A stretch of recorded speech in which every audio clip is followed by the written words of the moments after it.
Welcome to धर्म fashion villa. आज एक बार फिर से हम लेकर आए हैं रजवाड़ी पैटर्न में न्यू डिजाइन। आप चेकआउट कर सकते हो, डबल कैन कैन के साथ आने वाला है और डबल दुपट्टा के अंदर एकदम न्यू डिजाइन है। और रेट ऐसा होने वाला है, पूरे मार्केट के अंदर दूर दूर तक कोई भी नहीं दे पाएगा उस टाइप का लहंगा है। 5 किलो हैवी वेट वाला है और 5 मीटर बिग फ्लेयर के अंदर मिलने वाला है। आप चेकआउट कर सकते हो। यहाँ पर प्रॉपर आपको गोल्डन और ग्रीन कली में आपको कॉम्बिनेशन में मिलने वाला है। अल्टरनेटिव कली भी बोल सकते हो। यहाँ पर पूरा फ्लावर वर्क, हर जगह पर आपको जरकन डायमंड वर्क ही जरकन डायमंड वर्क मिलेगा। बॉटम की साइड भी आपको सेम पूरा डायमंड से भरा हुआ वर्क मिलेगा।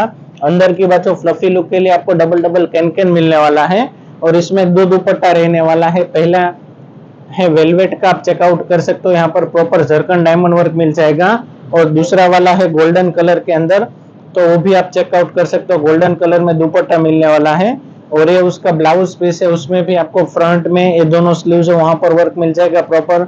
ये फ्रंट साइड है उसमें भी वर्क मिल जाएगा, बैक साइड में भी वर्क मिल जाएगा। तो जिसको भी बुकिंग कराना आज ही बुकिंग करो और वीडियो कॉल भी ऑप्शन अवेलेबल है, तो आप ऑर्डर कर सकते हो।